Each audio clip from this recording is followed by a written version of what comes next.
Welcome, brave souls, to the chilling depths of horror and detail, the realm where the shadows whisper ancient secrets and nightmares come to life. I am your guide through the darkness, and on this channel, we delve into the spine-chilling world of Wendigo horror stories that will send shivers down your spine. First story, Wendigo. I never thought it would be the last time I saw my little sister. It started out as such a typical Friday afternoon. The bell rung, and we had the whole weekend to look forward to. We lived in a small town in Michigan. It was one of those towns where everyone knew everyone. One of those towns where you basically felt safe anywhere you went. We lived in a small split-level house. My little sister and I shared a bedroom, and my parents were directly across the hall from us. Our house backed onto a deep, vast forest, and through the middle of the forest was a river. The woods always provided a sort of natural playground for the local kids, building tree forts, playing hide and go seek, and swimming the more shallow parts of the river. My little sister and I felt especially lucky. The woods were essentially my backyard, and we really felt like they were ours. Our parents were fine with us playing in the woods. They just had one rule: don't cross to the other side of the river. The woods on our side of the river were quite well traveled by all the locals. By age 7 you knew them like the back of your hand. The other side of the river, however, was much less traveled. It was our town's myth, kind of our own scary claim to fame.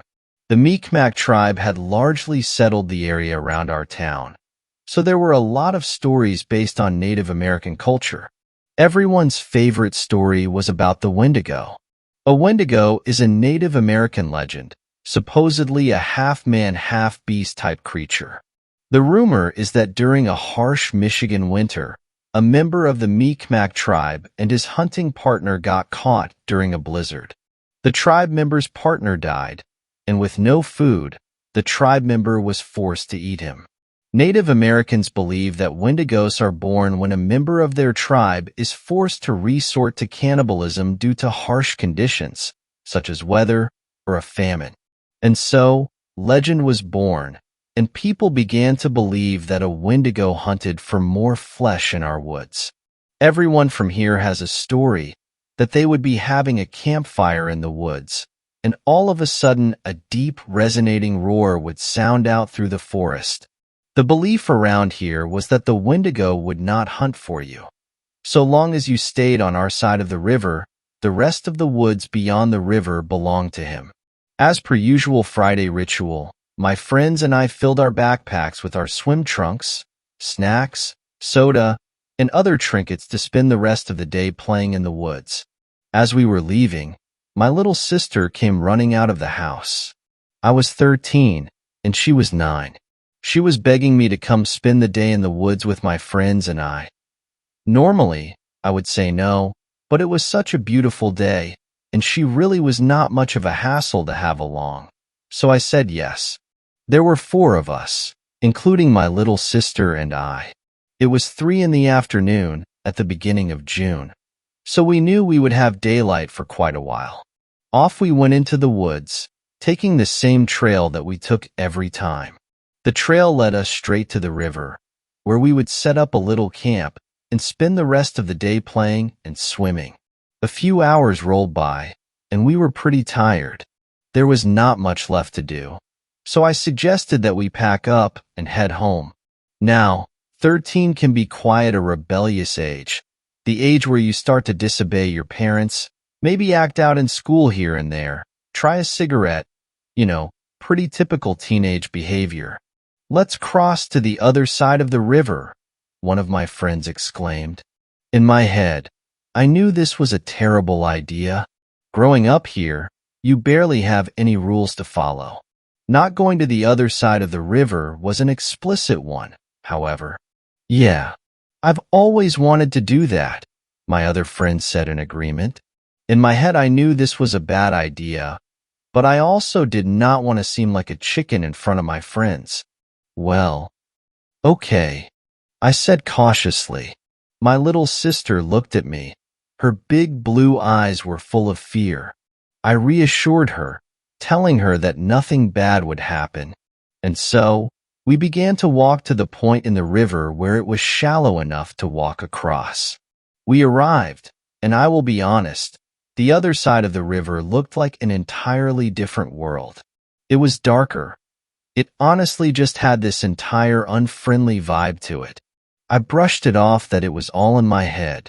It was about 7:30 p.m., and the sun was beginning to set in the sky, though we still had plenty of daylight. We walked across the river.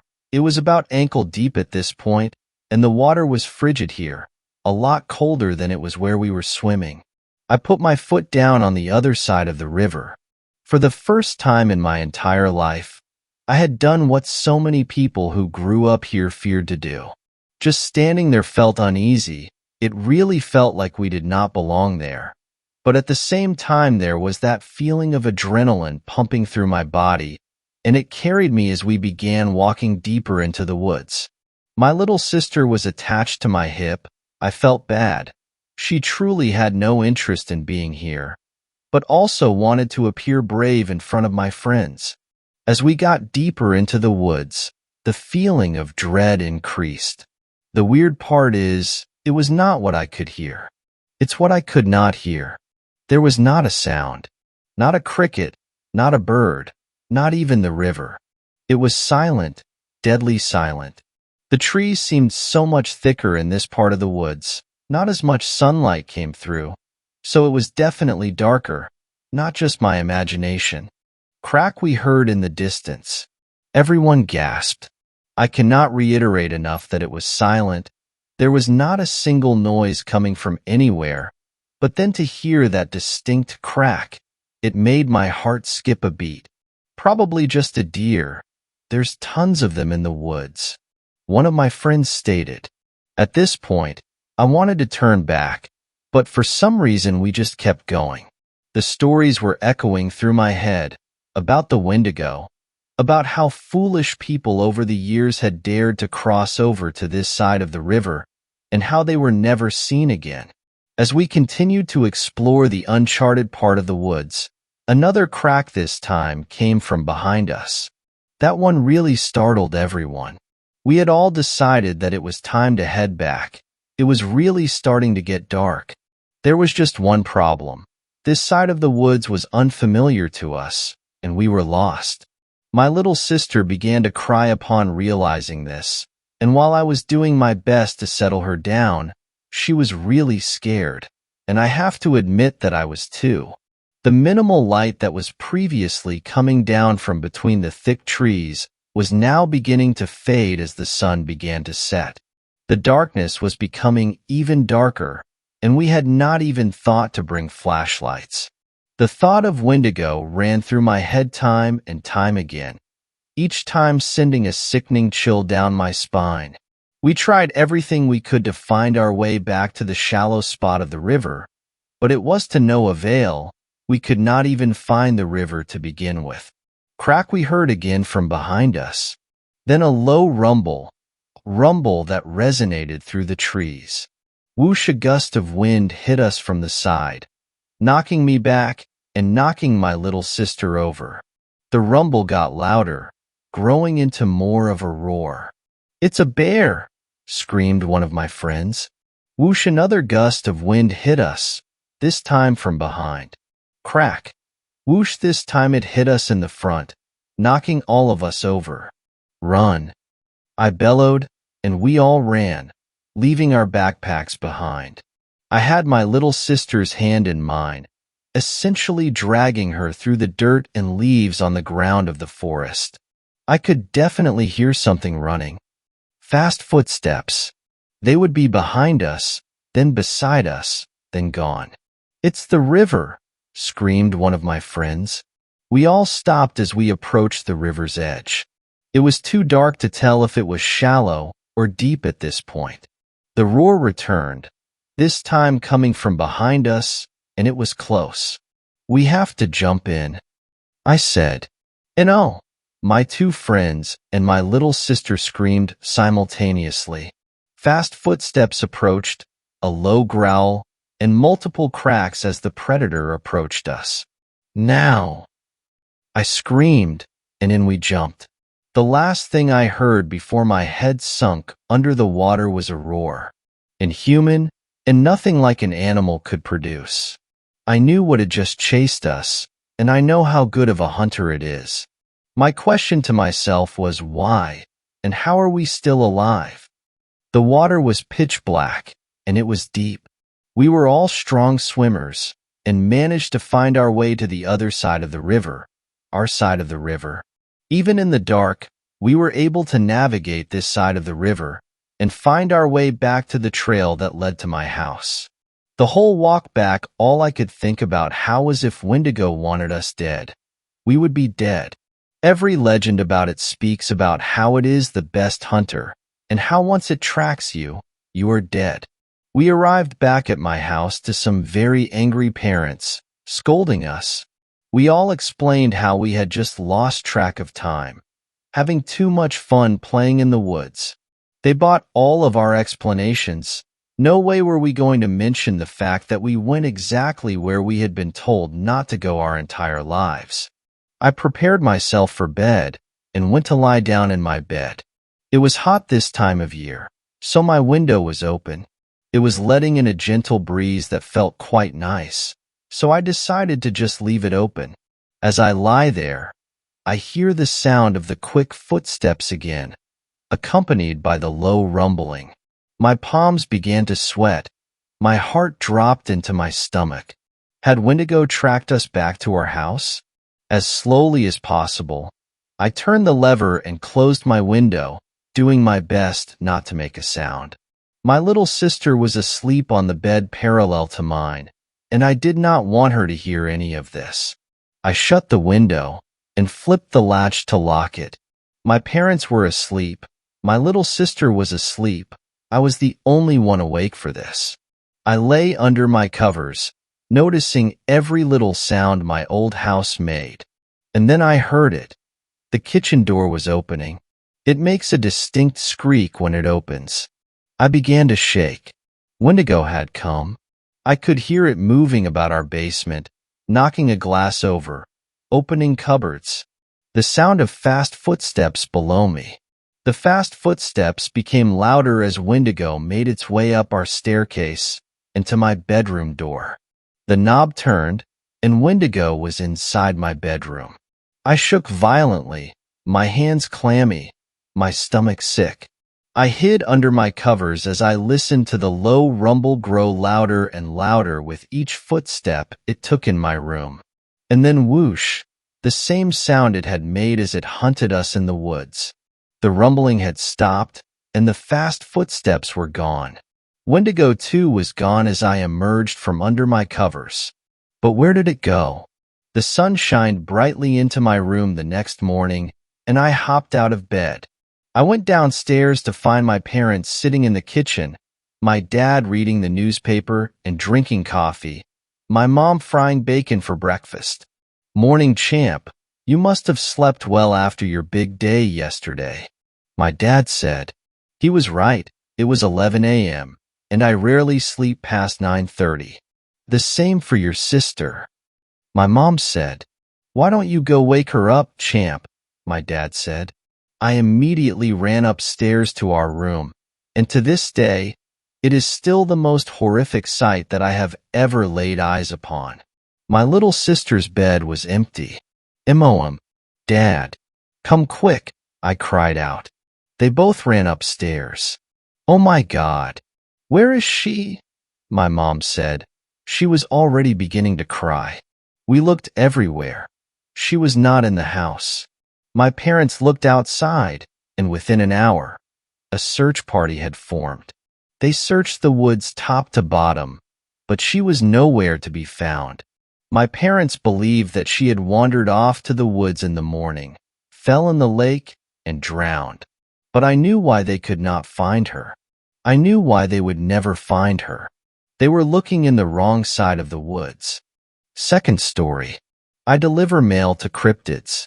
My first day did not go well. I have always made bad choices in life. Bad choices when it comes to friends. Bad choices when it comes to cars. Bad choices when it comes to restaurants. I can't count the times I've gotten food poisoning. You would think I would just learn my lesson and stop eating out. My latest series of bad choices landed me a job. I don't want to recall what got me here, but I'm a mailman now. My uniform arrived in the mail. It's a soft blue color that's dark and yet a light tone at once. It's pretty comfy, and they tossed in a nice bomber-style jacket. Having a job handed to you might be a nice thing. I should be thankful, but this job was dangerous, and I would die if I refused it. I was standing in front of an office building where I had been told my training would be held. A blank swipe card to get inside the building came with my uniform. I was pacing, putting off going inside. Even though the morning was chilly, I was sweating. I did not want to go inside.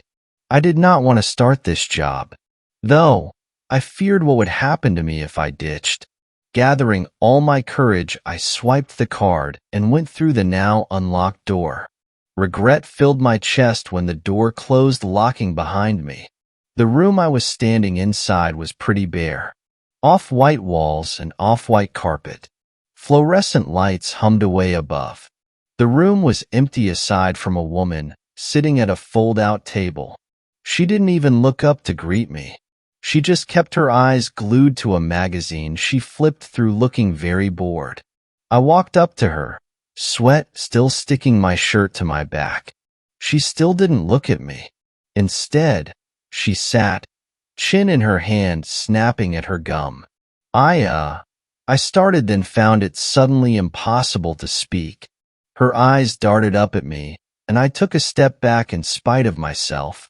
She looked like any pretty receptionist you could find anywhere, aside from her yellow eyes and mouth that was far too long for her face. Your partner is going to be here in a second. Got any smokes? She asked me in a raspy voice. I shook my head, and she lost any interest in me. I was hired as a mailman, but if I was a normal mailman, I would only have to worry about bad road conditions and mean dogs. This was not at all a normal job. The mail I was going to deliver was going to supernatural creatures. I know it's a silly idea. I guess Bigfoot get mail sometimes. Who knew? Knock, knock. I raised my head to the voice and the knocking sound on the other side of the room. A door I hadn't noticed yet opened, and out peeked the head of who I thought to be my new work partner. I kind of didn't like the type of person who would cheerfully say knock knock before opening a door. This guy might be too much for me to handle. He didn't notice my frown, and he smiled over to us. He was wearing the same uniform as me, but it fit much differently.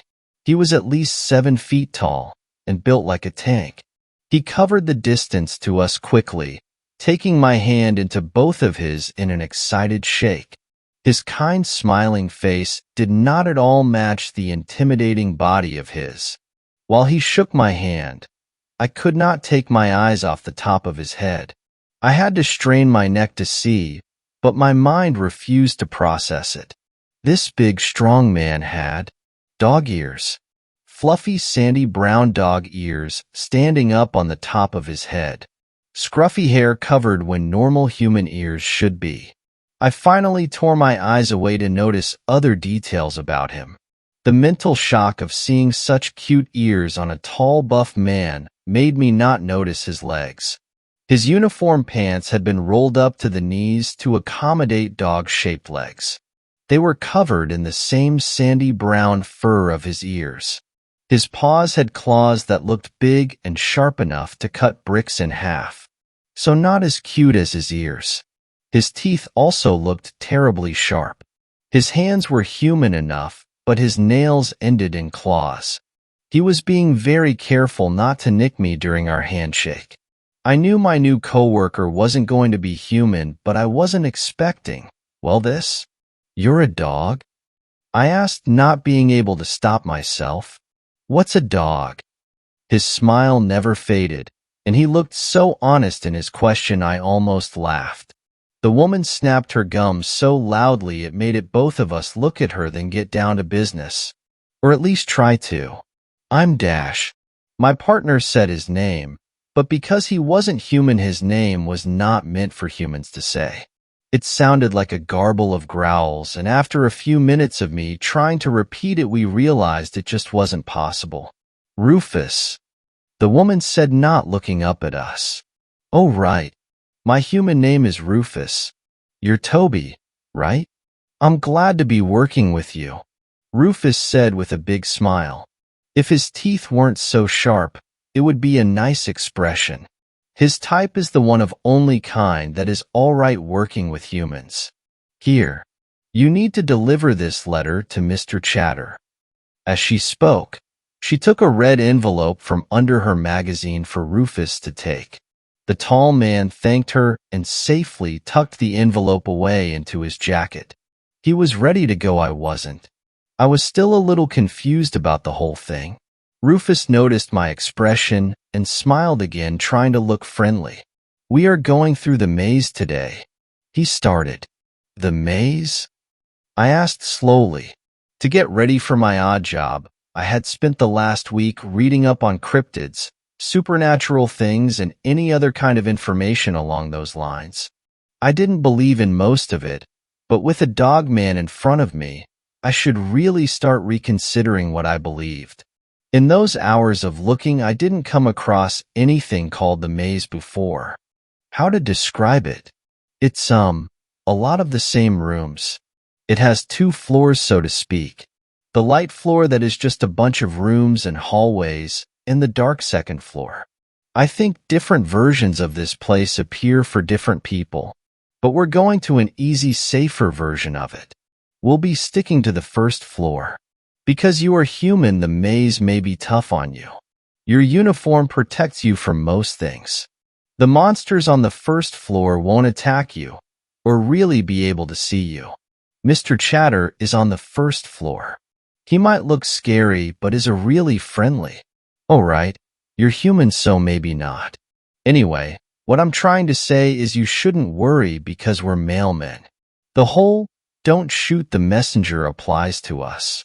I know Rufus was trying to be friendly and ease my worries about my new job and where we were going, and I had been pretty stressed about the whole thing. From the small amount I had heard where we were headed, I didn't like it at all. I should be really worrying about what fresh hell I was walking into. However, I got distracted. Rufus turned a little when he was speaking, and I caught a glimpse of it. He had a tail. I couldn't handle that. It was a curved, fluffy thing that was too damn cute. I wanted to scream. This man looked like he could eat a tank for breakfast, and he had the nerve to have a cute, fluffy tail. I could not deal with the juxtaposition of his tough appearance and cute tail. Pick one or the other. You can't have both. I hated it. He misread my expression as still being worried. He slapped a large, comforting hand on my shoulder and laughed. You'll do fine. With my nose, we won't get lost. Just don't interact with any other humans you find lost inside. Your job is to deliver mail, not to save humans. We get in a lot of trouble if we go outside our job duties. But you're doing great already. You already took one step inside the maze, so what's a few more? I nearly jumped and looked around the empty room. It felt odd. Even so, I didn't think I had walked into a supernatural area. This is part of the maze? I asked, still looking around. We call them zero rooms. It's a neutral area for meetings. They can be controlled when to appear and who can be allowed inside. It's pretty neat. I didn't share Rufus' excitement. I guess he was right. I had already taken a few steps into this world and had a big man to protect me. Human or not, I might be all right. I was feeling a bit better about this whole thing. I followed behind Rufus and to the door on the other side of the room. Before we left, Rufus turned to address the woman behind us. Please pick up some eggs for dinner tonight, he called out to her. When I looked at him confused, he gave me a kind smile. She's my daughter. Third marriage. I did a triple take. Those two couldn't possibly be related. I didn't have time to ask about it. We were through the door and inside the so-called maze. All my fear came back and crashing down. The place looked very much like a bigger version of the room we had been inside moment before. I turned to look behind us to see the door we came inside had disappeared. No turning back now. The first few rooms I could see into had the same off-white wallpaper, but the floor was hardwood someone dumped white paint over. It looked like the rooms just kept going, but a few rooms in, the poorly painted wood turned into carpet. I followed behind my new coworker, looking around, straining to hear anything. I thought creatures would be around, and I really didn't want to run into them, protected by my uniform or not. I suddenly wondered what that meant. The fabric really didn't feel extra durable or thick. I didn't think it would save me if anything with claws decided to make me a meal. I decided to ask a little more about the job I had been forced into. So, how do these uniforms work? I asked. Oh. Rufus looked over at me with his friendly face. This guy really was like an excited dog. They're really special. I don't understand the process of how they're made, but I heard each has some of the Silver King's hair in it. So, it's like super tough. What's a good example for a human? Like a bulletproof vest? If you were shot, you won't even feel it. It also keeps some lesser creatures that would do you harm from even being able to see you. That doesn't mean you're invincible, though. There are some creatures that can tear through the uniforms, but it's your first day. You won't come across them. I hope. The last bit was said so softly I almost didn't hear him. I had met the Silver King, and he was the reason why I was stuck with this damn job. But he was a big deal in the supernatural world. It was a bad idea to drop his name, and I really didn't want to think back to how we met. I sort of understood how the uniforms worked now. Even with that comforting idea of a god-level bulletproof vest, I was still scared walking around the horrible place we were in. As we walked, I saw that the walls had marked spots, messages from people who had gotten lost.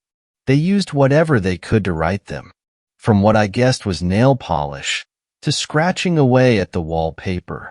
I hadn't heard any signs of life beyond the carpet-muffled sound of our own footsteps and, without any other noise to cover it, the oddly disconcerting hum of the lights above. Rufus clearly knew where he was going, even though everything looked the same. But as we kept walking, I started to see more messages and stains on the ground I feared was dried blood. I didn't want to think about who or what left those stains behind. I stopped in front of one wall with frantic writing in a faded Sharpie. It was a name and address. That was all. I don't know why it got me to stop. There were plenty of names written, and we passed by many old pleas for help. I couldn't help but wonder about the people who had died here, or who was still lost, and their loved ones who was waiting for them to come home. I had my phone in my pocket. Without realizing, I had taken it out to take a photo of the message I was staring at. It's best if you don't. I froze when I heard Rufus speak. There was sudden tension between us. He was telling the truth. It's best if I don't let myself go down the route of trying to find what was lost. Nothing good could come of it. I turned off my phone and returned it to my pocket. I think he felt bad for making it awkward. He kept darting his eyes back at me, clearly trying to think of something to say. You know, things have changed a lot since I last came by. Because this place adjusts to humans' expectations, it's never the same twice. Two people could be right next to each other, but seeing something different. The last time I was here, it smelled so much of chemicals and bleach, it was hard to get around. But now it's pretty nice. I can understand why creatures have been moving here recently. Lots of space. Free food. Rufus was trying to fill the silence by chatting away. When he mentioned the free food part, he gestured to a stain on the floor we had just walked by. We had been walking by an increasing amount of them. The one he nodded his head towards looked fresher than the others had. I looked up at him, face twisted in horror over what he was implying. I keep forgetting you're human. That was very insensitive of me. We decided to walk in silence after that. I just wanted to find whatever Mr. Chatter was and get out of there. Even though we didn't see any bodies, it was becoming very clear people had died in this space. I hadn't heard or seen anything, and Rufus hadn't named a big bad monster to look out for. So, what was killing all these people, taking their bodies and leaving their belongings behind? I walked around the copper-colored stains on the ground, but found it slowly get harder to walk around them. I really didn't want us to get to the point where the floor was entirely that dried blood color. I soon found out I didn't have any choice. Because I had my phone turned off, I didn't have any idea how much time had passed. It felt like we walked for at least an hour, getting deeper into the endless twists and turns. To my surprise, we came across a door. I had very much hoped we arrived where we needed to deliver the envelope. It was not meant to be. We still had some walking ahead of us. Rufus stopped in front of the door and paused before opening it. He looked down at me, his expression deep in thought. "Do you know any songs?" It was such a weird question out of the blue. Still, I should just go along, he said, to keep me safe in this strange place. Maybe. Why? I looked around trying to see any changes. We were still alone, surrounded by traces of death. This room might be a bit upsetting for people who not have adjusted to certain smells. I find singing distracts me enough to get through it. Well, doing two things at once is hard for me. Not sure about your kind, though. Rufus really seemed like the type to not be good at multitasking. It was nice of him to take my newness to the job into consideration and warn me ahead of time. I didn't know if singing would help, and I honestly was embarrassed to sing in front of anyone. I still should trust him and at least try. But damn my brain for not functioning in that moment. The only song I could think of was one from an old animated movie I watched to death in my childhood. I didn't remember the name of the movie. For some reason my brain decided only remember the song. It was a short one. I felt my face flush from embarrassment. There was no way I was going to sing in this situation. I had thought Rufus was a dumb, yet nice guy. Still, with a method unknown to myself, he not only convinced me to sing, but we went through the short song twice. I was surprised he was smart enough to remember the lyrics after hearing it once. It made me feel a little bit prepared for whatever was behind that door. Rufus didn't even pause in his singing when he opened the door and the smell hit us. My stomach fluttered as I started to feel queasy, but oddly enough the singing helped. I took one step into the room and all the willpower drained from me completely. The room was small. It would only take me 10 steps to get to the other side and the door. Those few steps were too much for me. The entire room had been soaked with blood. I could almost handle the rotting smell, but the added sense of the sight made my entire body freeze. Because the room was the same color, I hadn't noticed the shape vaguely resembling a person at first. It was a mass of gore, and as I squinted I could make out human features like limbs and a head. I didn't want to squint. I didn't want to look. I squeezed my eyes shut and took one step forwards. Rufus was still singing on the other side, so if I followed his voice, I would be fine. The mass of gore was in the corner. I wouldn't trip on it if I just walked straight and towards my coworker. I tried to join into the song, but only managed a weak few words. So far, I hadn't been in any actual danger. I hadn't seen any creatures, aside from Rufus. He did his best to comfort me and tell me how even if something did attack me, I would be safe. Even knowing all that, I couldn't handle that room. Every step I took made my skin crawl and stomach turn. The blood stuck to my shoes, and when I stepped down, my foot slid a little on the soaking wet floor. My hands started to shake and I shoved them in my pocket, trying to hide how scared I was. "Hey, let's go. Hey, let's go. I muttered to myself the part of the song. Between my voice and Rufus, I heard another, a small whisper coming from behind me. So small I didn't think I had heard anything at first. Help? That thing in the corner couldn't be alive. Nothing could be alive in that room. I was stressed out and hearing things. I raised my voice trying to drown it out, but it trembled. I'm happy as can be. Help. From how close Rufus sounded, I knew I was only a step or two from out of this nightmare room. I froze again when I felt something brush against my ankle. Slowly, fingers wrapped around just where my pant leg stopped. The grip was weak. Every nerve in my body was set on edge as I felt something wet soak through my sock from where the hand grabbed me. I heard that plea for help once more. With a burst of strength, I shot out of the room, kicking off whatever had taken a hold of me. I heard Rufus close the door. I collapsed against the wall, shaking violently, and tears threatened to fall. I curled up, head on my knees, trying to calm myself down. So what if my uniform was magic and could protect me from bullets? I wasn't being protected from any mental trauma from this place. Rufus was nice enough to not say anything to me as I collected myself. I bet he would have given me as much time as needed. However, we were on a time limit I wasn't aware of. The red envelopes are time sensitive. If we don't deliver them fast enough, they explode. Your uniform would protect you, but it might destroy the room we're in and cause you to be lost somewhere between rooms. So it's best if we get going. I swear, we're really close. Only 2 more rooms. Staring at my now bloody sneakers, it took everything I had to stand back up. Only 2 more rooms.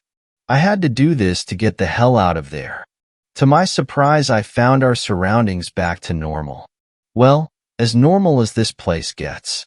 The walls had gone back to the bare off-white without writing or stains. If it stayed like that, I could handle 2 more rooms.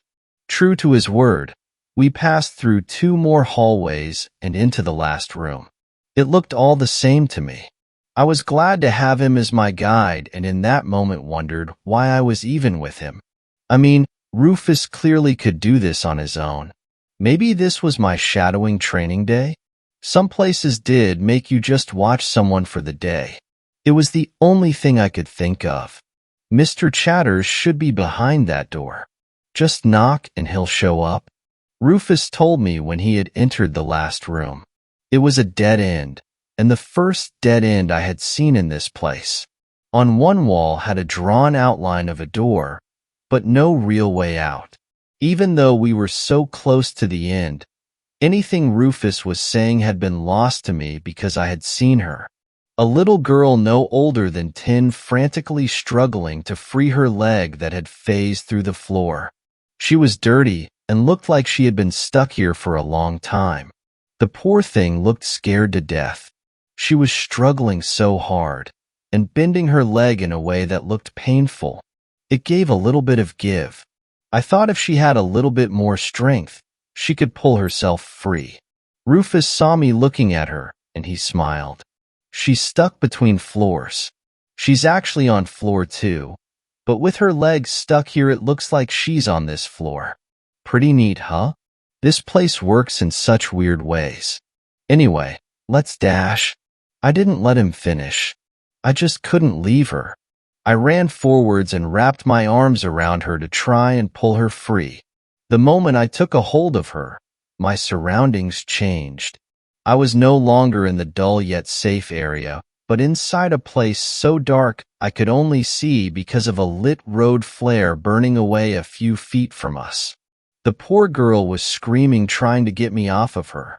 I don't know why, but the moment I took a hold of her, it transported me to a different floor. One much darker and dangerous. I'm trying to help. It's all right. I told her, frantically trying to calm her down. I really didn't blame her for freaking out because someone had suddenly grabbed her. With my help, I got some of her leg free. I wasn't fast enough, though. I felt something hit my back hard. I didn't want to look behind me to see what was clawing at my back. Rufus was right. The uniforms did work. The thing was a mass of dark fur and teeth. It snagged the fabric, but it could not cut it to get to my tender flesh. I saw hundreds of eyes glittering in the darkness looking at us. A rumbling growl came and I nearly gave up on everything right then. I felt a sudden flash of pain on my cheek. The creature on my back had cut me in its struggle of trying to get to my back. In that moment, I realized a fault of the uniforms. It only protected what it was covering. My head was fair game if any more creatures came out. I had to get us both out of there fast. The girl had stopped struggling, and now it was only me trying to free her. I felt a strong grip on my arm and I screamed. Rufus suddenly appeared. He tore the creature from my back, tossing it into the darkness with one hand. Let go of her. If you keep touching her, you'll stay on this floor. You'll die in a few minutes. His voice was stern but full of worry. I knew I was making a mistake, but I shook my head. I couldn't just leave a little girl behind. Dark shapes swooped in. I saw light shining off their teeth as they tried to attack us.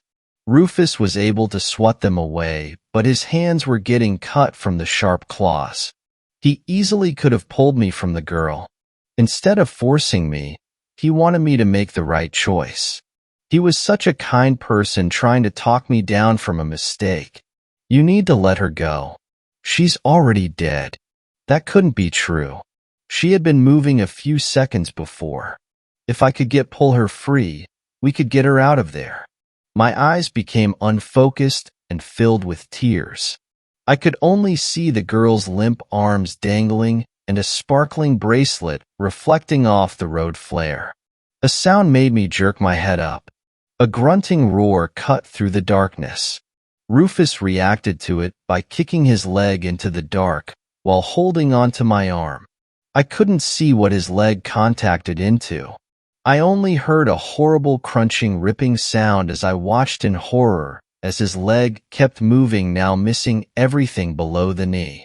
He had his pants rolled up so his uniform didn't protect him from whatever cut it off. I knew then I had to let the girl go, or else we both were going to die. I let go of her and I grabbed a hold of him, and a second later I felt the sensation of falling. My entire body felt like I was being tossed around even though we were standing still. A sudden crushing force made me collapse to my knees, feeling like I had just been in a car crash. I couldn't move for a few minutes. When I opened my eyes I saw we were back in the dead-end room. The girl was gone. Her bracelet left behind on the floor behind me. Rufus was in bad shape. A pool of blood started around where his leg had been cut off. His eyes were closed and I feared he was dead. And it was all my fault. I should have just listened to him. My job was to deliver the mail, nothing else. If we finished the job and got out of here, I was certain I would be killed for my poor performance. I only took this damn job because my only other option were thinly veiled threats of death. Rufus opened his eyes, looking too weak to even sit up. I sat, waiting for him to yell at me, to blame me for everything. I'm sorry. I found myself unable to speak through the lump forming in my throat. It's all right. You are only human after all. He was smiling at me. I would have much rather him get angry. His kindness cut like a knife in that moment. He reached inside his jacket pocket to bring out the envelope we still had to deliver. All this trouble for such a small thing. All I had to do is take it and knock on the drawn-on door. I felt too weak and so close to tears I nearly couldn't stand. His kind smile encouraged me enough to take it from him and walk over and knocked on the wall.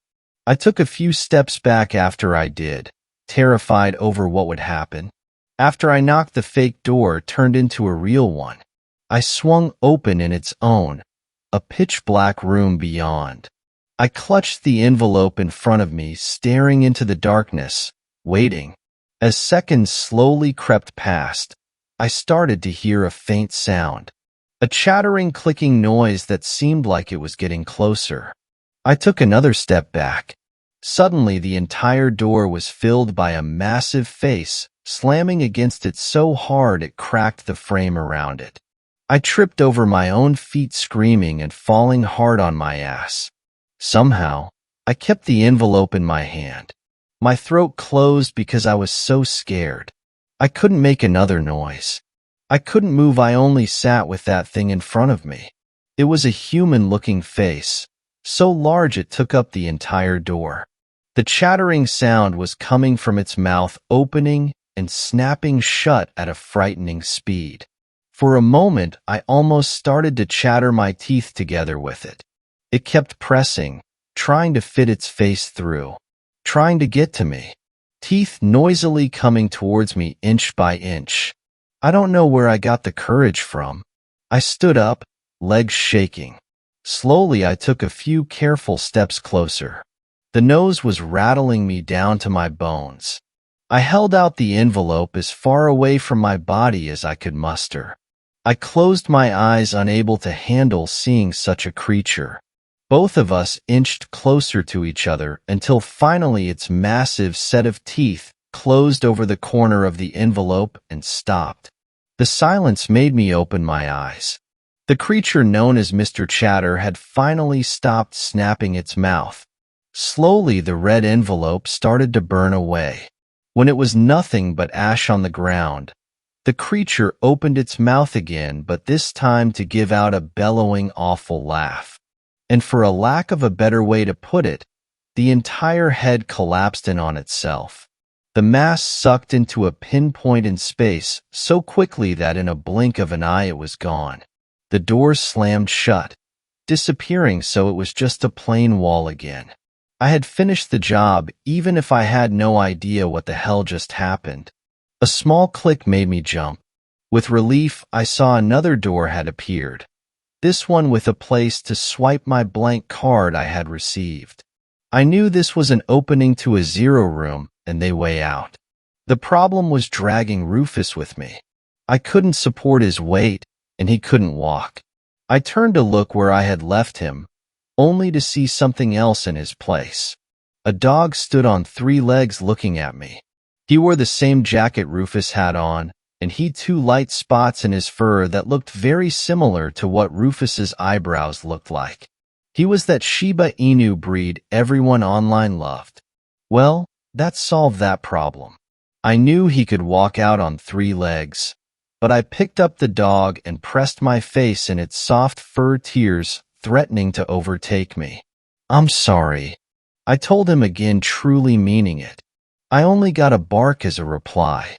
The zero room looked exactly like the other one. The receptionist did a double take at us. She got up and took Rufus from me, looking him over. "I won a bet with my siblings. They all thought you would have died. Good job finishing the job." I was a little shocked that she wasn't angry at me either. I had nearly gotten her father killed after all. "Was the other girl your twin?" It was her turn to look a little surprised. She was dressed in the same clothing as the first girl we met, but there was a kinder air about her. I don't know how I knew it, but I was certain this girl was a different one from the other I met. Something like that. "Anyway, you're done for the day. We'll send you a message when another job comes in. Now get out." She jabbed a thumb over her shoulder and towards the door. The sharp gesture felt like it also jabbed into my chest. I scurried out, Rufus giving a small bark as goodbye. I had never been so thankful being done a day of work. It felt like hours had passed and I was exhausted. I blinked in the morning light and tightened my jacket against the cool air. I had come out of a building different from the one I arrived at earlier. This one was a couple-minute walk from my place.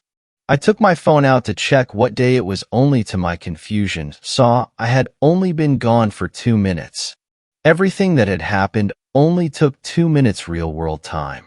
I'm not proud to admit it, but when I got home, I cried harder than I ever had in my entire life.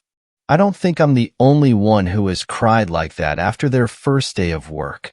I truly dread when I'll get another message for a new job. Even so, I made up my mind to take it. I owe it to my first partner. He gave up his leg for me to survive. To pay him back for it, I had to deliver mail. An odd situation be in. I really only had myself to blame for it, though. Third story. I encountered a Wendigo while making a remote border crossing. We've got crows back at home. In my town, we see them every day. Sometimes solo, sometimes in a group.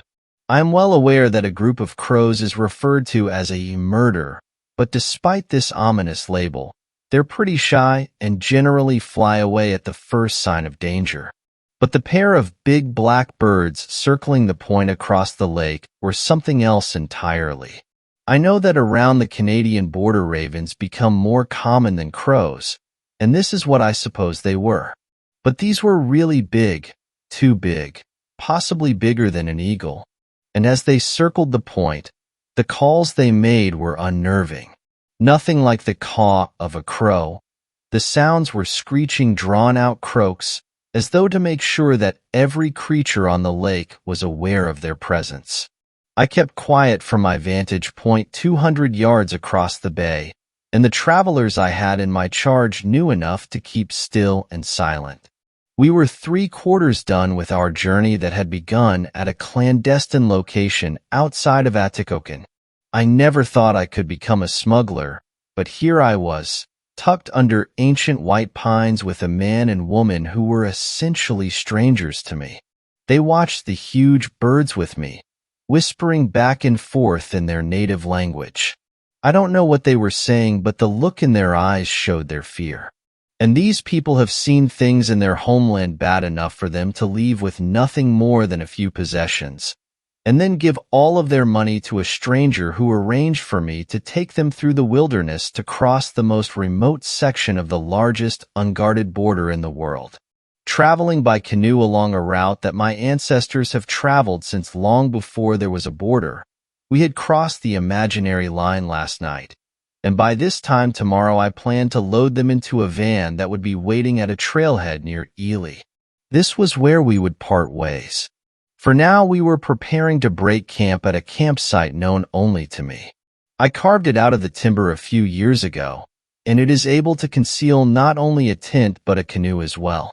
There's not much canoe traffic this time of year, but I was doing a final check to make sure the coast was clear when the birds showed up. Figuring there must be something along the shore holding their interest, I fished my binoculars out of my pack to get a closer look at the sinister pair. To the naked eye, it looked like a typical rocky point on a shield lake. A smooth rock shoreline gave way to a stand of sparse bulrushes with a couple of boulders. One of the boulders didn't look right. I realized that I was actually looking at a dead moose that had floated up there. Likely a casualty from the moose season that ended the week before. That explained why the pair of birds were circling, and I pulled the binoculars away to study how the birds were behaving. They took turns swooping down low over the moose and then soaring higher than the treetops and letting out their disturbing calls. Then there was movement in the trees. I pulled the binoculars back up and focused in on the mix of birch and fir that was along the shoreline. At first I thought it was a bear, coming down to take advantage of the dead moose. But this was far taller than a bear. Then I saw the antlers. Some smaller trees parted, and then what at first I thought was a moose stepped to the water's edge. I've seen hundreds of moose in my time up here, but what I was seeing now didn't make sense. Sure, it had antlers, and it was tall like a moose, but it was mostly without fur, and the color was all wrong, more of a sickly pinkish gray than the dark brown you would expect of a moose. I could see its ribs, and its front legs weren't really legs. They were more like long, gangly arms. Arms that ended in long, bony fingers. Even though I was about 200 yards away, I could see the glint of fangs. It stepped from the trees to the water's edge. It paused and looked up at the circling birds. It let out a scream that hung in the air. One of my travelers let out a whimper, and I turned, put a raised finger across my lips. I knew we were out of sight of what any typical animal or person could see, but this was far from typical. I flashed back to many years before when I stared wide-eyed at my grandfather as he told stories around the campfire. Flames flickered and birch logs crackled as he described an evil spirit called the Wendigo. Many generations ago, a lost hunter turned to cannibalism to survive, and his evil deed transformed him into a horrific beast. A beast that roamed the wilds with an insatiable hunger for flesh, human or otherwise. While this story terrified me as a child, I never gave it any thought as an adult, as the elders had many tales of spirits and such. But here I was, miles from the nearest road, two strangers in my care, looking at the impossible. I subconsciously reached to feel the outline of my revolver tucked into the back of my pants. The beast had now waded into the water, and its claws began tearing at the moose carcass. It ripped off huge chunks of flesh, hide, and bone with ease, shoving them into his gaping mouth where they were crunched and swallowed. The water around the moose carcass was soon tinged red with blood, and the pair of giant birds took roost in a tall pine above the beast. The carnage continued as the creature consumed impossible amounts in minutes. I heard one of the travelers whisper, "Monstoro?" I didn't need translation to know what it meant. They had every reason to be scared now. I've had face-to-face standoffs with wild bears, with big city gangs, with angry fathers. At least with those you have an idea of what you are dealing with. My grandfather never said how one would deal with a Wendigo. With most of the moose consumed, the monster let out another scream. I was back to looking through binoculars, which was a mistake as the beast's face and chest were covered in blood, and flesh clung to its claws. An image I will never be able to erase.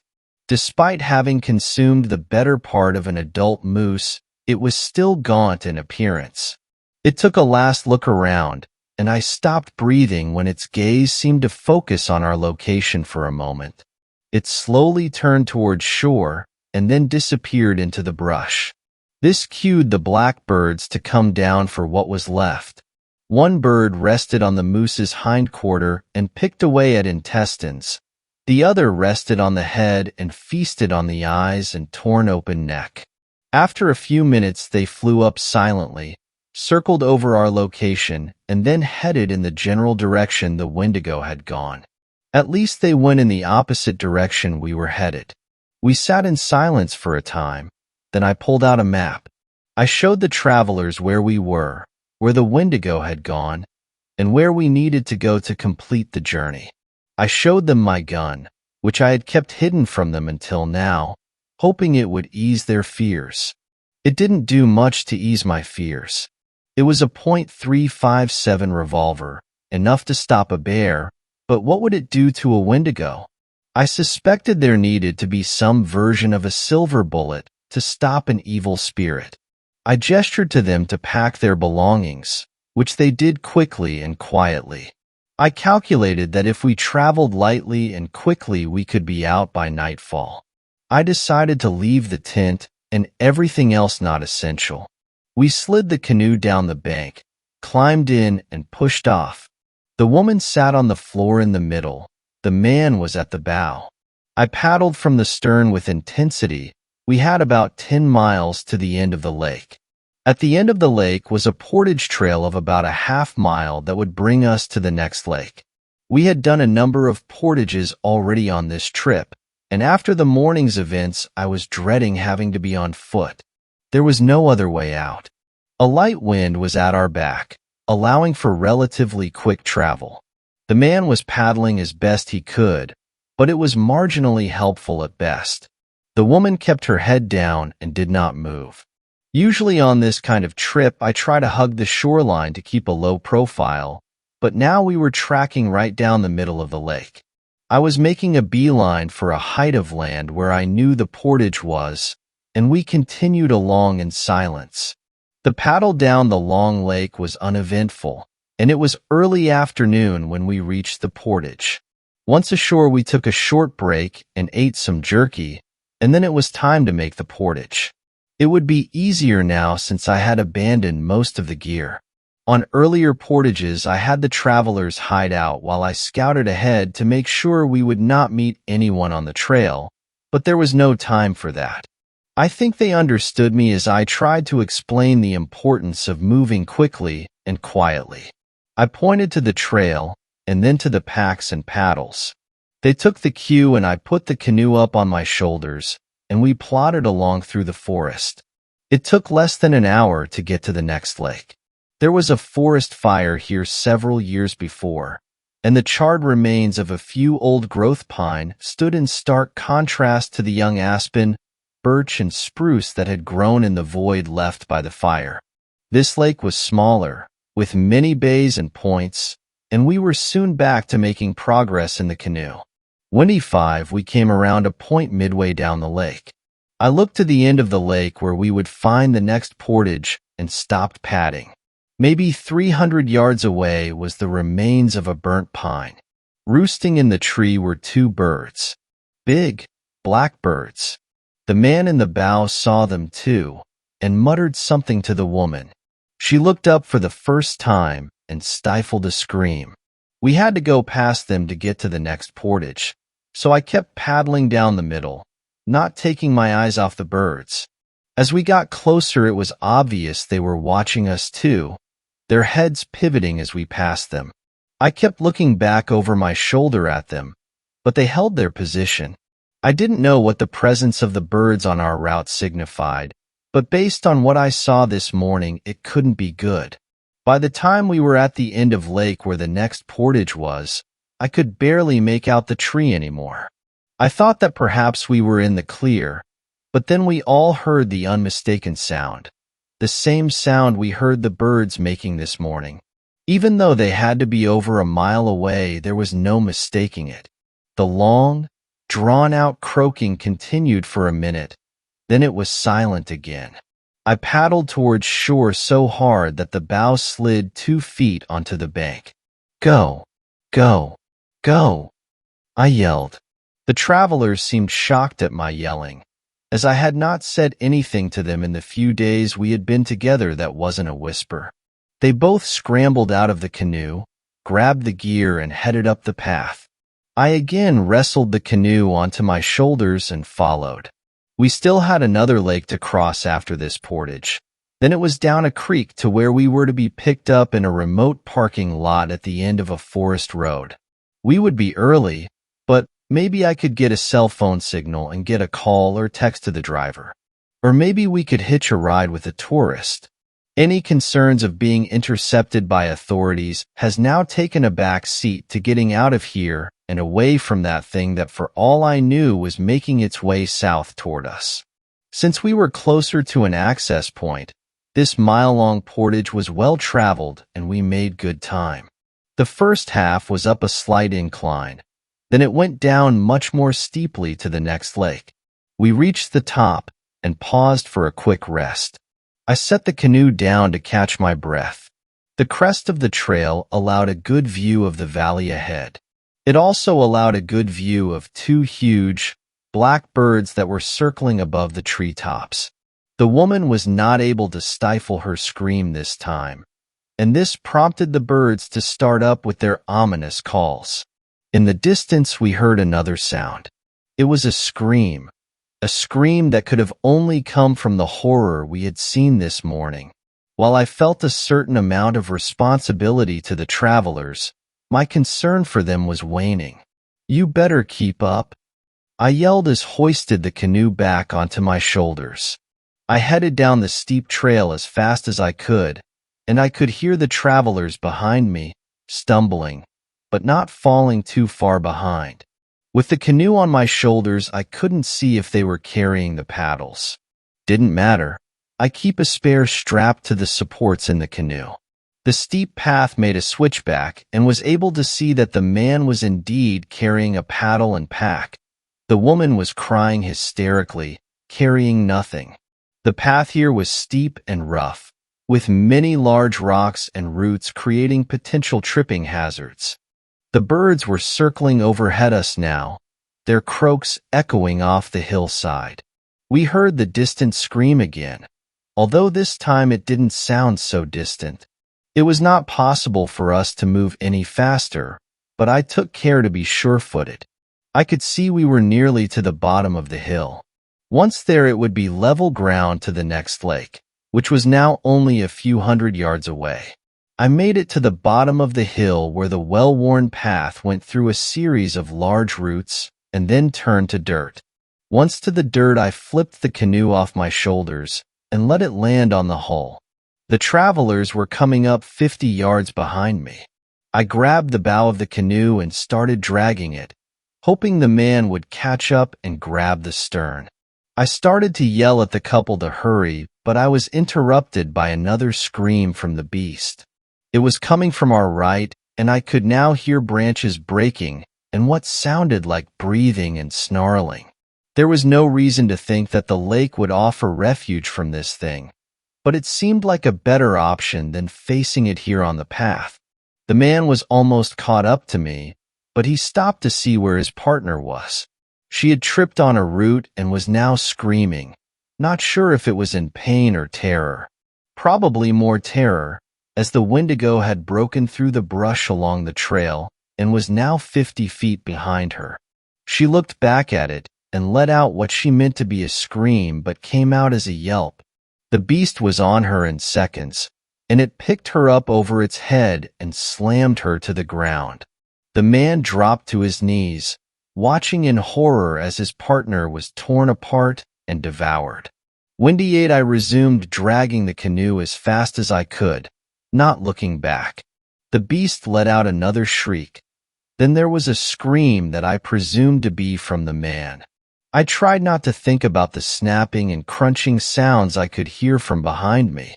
The next lake was now in sight, and even though my entire body wanted to quit, I was now running. The shoreline was sandy, and I ran right into the water, allowing the canoe to float past me. I hopped in when the back seat was even with me, and in one motion pulled the tag end of the knot that held my spare paddle in place.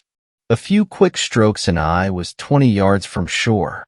The screams of the beast continued, and the black birds that had been watching the bloodbath from treetops now were starting to swoop around me, getting closer with each pass.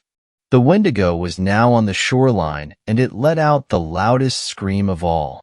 It stepped in the water to its knees but stopped, gesturing with its long arms and howling at the sky. Not knowing what to do next, I pulled out my revolver. At the end of this lake was the outlet stream that would lead me to a bridge. For the moment, I felt safer where I was.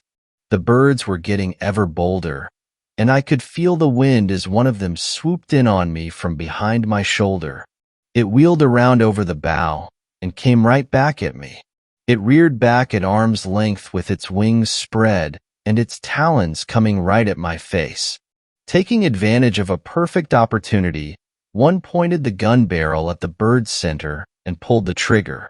Black feathers flew, and the now silenced bird landed in the water and strangely sank out of sight. The other bird flew up high and then quickly descended, coming right at me. I had the gun raised, but the bird did not offer a good target, and it flew past my head.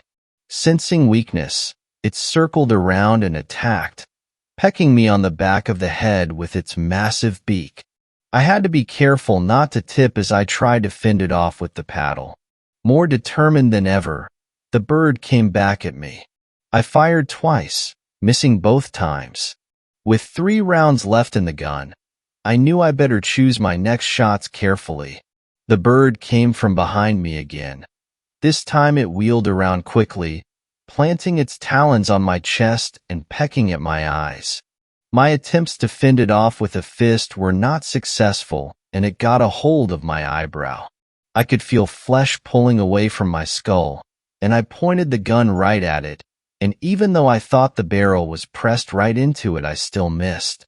I resorted to using the gun as a bludgeon that I slammed into its neck. This had a noticeable effect, It let out a deep croak and let go its grip. I was not watching the Wendigo at this point, focused on the dark, feathered assailant. I could hear it, though, as it let out shrieks and screams louder than a siren. The remaining black bird, shook up some from the pistol whipping, flew in a crooked path now, obviously having difficulty maintaining its course. I felt confident I could take it down with one of my remaining rounds. It came straight at me.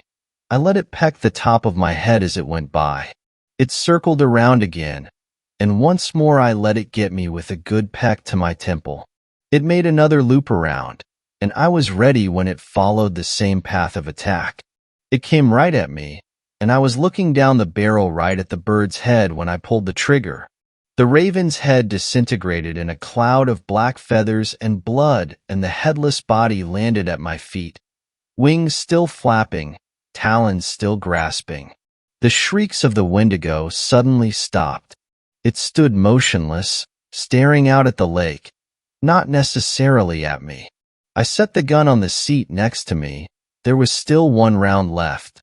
I used the paddle as a shovel to lift the dead bird over the side and into the lake, where it too strangely sank out of sight. The Wendigo, while still a fearsome-looking beast with its face and claws covered in blood and flesh, had lost its menacing posture. I pointed the revolver at it, right at its head.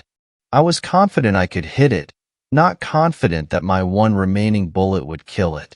For some reason I thought about the old saying, that if carrying a handgun for bear protection you should save the last round for yourself. Pretty sure the old saying applies here. I lowered the gun and watched the beast. With its long bony arms hanging at its sides it turned toward shore, and with 2 big steps it was crashing through the timber, heading away from the lake, away from me, away from my exit point. I sat quietly for a minute, trying to take all of this in.